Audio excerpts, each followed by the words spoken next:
اب میں آپ حضرات کے سامنے دعوت دے رہا ہوں حضرت مولانا مفتی امجد علی ندوی کو،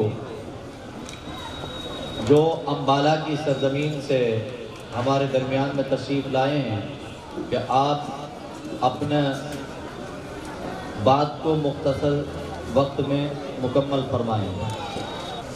بسم اللہ الرحمن الرحیم، حامدا ومصلیا اما بعد، قال اللہ تبارک وتعالی فی القرآن المجید والفرقان الحمید، اعوذ باللہ من الشیطان الرجیم، بسم اللہ الرحمن الرحیم، اقرأ باسم ربک الذی خلق، خلق الانسان من علق، قال النبی صلی اللہ علیہ وسلم خیرکم من تعلم القرآن وعلمه۔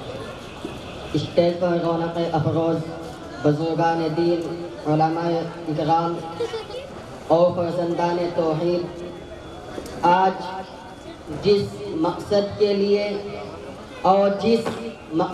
لیے حضرت مفتی صاحب نے یہ چمن سجایا ہے، وہ نہایت ہی قابل تحسین اور قابل مبارکباد ہے، کیونکہ حضرت مفتی صاحب نے اس عظیم کتاب جو دنیا کے لیے انقلابی، فکری اور دعوتی، تربیتی اور زندگی کا ایک عظیم معجزہ ہے، اس قرآن پاک کی نسبت سے حضرت مفتی صاحب نے یہ چمن، یہ پھول آپ کے سامنے پیش کر رہے ہیں۔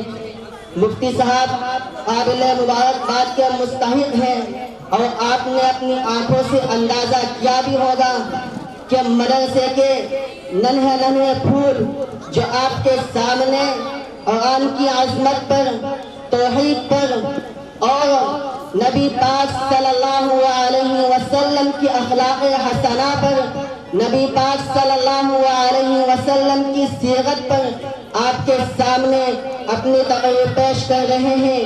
یہ مفتی صاحب کی محنتوں کا نتیجہ ہے جو آج آپ کے سامنے یہ پھول کھل کر آپ کے سامنے پیش ہو رہے ہیں۔ آپ کو مفتی صاحب سڑک پر چلتے ہوئے ایسے ہی تنہا نظر آتے ہوں گے، لیکن ان کے اندر ایک فکر ہے، ایک سوچ ہے، ایک تڑپ ہے کہ کسی طرح اس زمین کے، اس محلے کے بچے تعلیم سے وابستہ ہو جائیں۔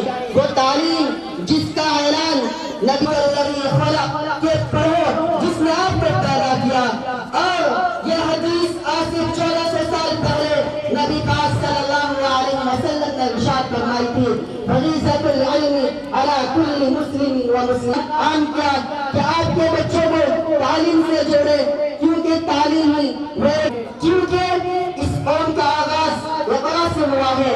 نبی پاک صلی اللہ علیہ وسلم کو جب نبوت دی گئی، اس وقت عربی سے ضرب اقرا کی آواز کہ آپ پڑھو۔ جب انسان تعلیم یافتہ ہوگا تو اس کے اندر اچھے کی تمیز ہوگی، برے کی تمیز ہوگی۔ ایک معاشرہ اچھا ہوتا ہے کیونکہ معاشرہ لوگوں کا نام ہے، جب خود بخود تعلیم یافتہ ہوگا۔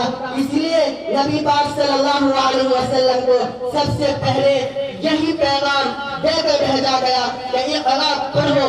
اسی لیے آپ کو یہ نہیں کہا گیا کہ آپ اپنی امت کو نماز کا حکم دیں، زکوٰۃ کا حکم دیں، جھوٹ بولنے سے روکیں، شراب نوشی سے روکیں۔ وہ یہ تھا کہ اقرا پڑھو، اور اسی چمن کو، اور اسی کیونکہ یہ طلبہ ہی آنے والے ملک کا، یہ بچے اس ملک کی دھڑکن ہے، آنے والی تاریخ ان کی لکھی جانی ہے، کیونکہ یہ اس ملک کا وہ نسل ہے، وہ ہے جو آج کے بچوں کو اچھے معلم بنا کر پیش کریں گے۔ عام کیا جو تمام امت مسلمہ کا ایک انقلابی، فکری اور تربیتی معجزہ ہے۔ لیکن قرآن وہ معجزہ ہے جو آج تک نہیں بدلا. اس کی ذمہ داری خود رب کائنات نے لی ہے. انا نحن نزلنا الذکر وانا لہ لحافظون. آپ نے اندازہ لگایا ہوگا کہ لوگوں کا لباس بدلتا ہے, ریتی رواج بدلتے ہیں, رسمیں بدلتی ہے, لیکن قرآن آج سے جیسے 1400 سال پہلے نازل ہوا تھا ویسا ہی ہے. تمام آسمانی کتابیں بیان کو یہ بھی اعجاز حاصل ہے کہ یہ دنیا میں سب سے زیادہ لکھی جانے والی اور پڑھے جانے والی کتاب ہے. اور روشن مستقبل سجانے کے لیے اور ان خوابوں کو شرمندہ تعمیر کرنے کے لیے ایک شمع روشن کی ہے. اس شمع کو جلانا آپ کا کام ہے, کیونکہ جب آپ مفتی صاحب کے ساتھ کاندھے سے کاندھا ملا کر چلیں گے, یہ مدرسہ ایک عمارت نہیں بلکہ یہ خواب ہے جو آنے والی نسلوں کو تیار کر رہا ہے. اس چمن کے لیے اور اس خوبصورت پھول کو سجانے کے لیے, اس چمن کے اور آج کل اس کے دلہا حضرت مفتی صاحب ہے, جنہوں دیکھتے ہوئے اس لگن کو دیکھتے ہوئے ان کو جو ہندوستان کی سب سے بڑی تنظیم ہے جمعیت علماء ہند نے دینی تعلیم بورڈ کا شہر امروہہ کا ناظم بنایا ہے.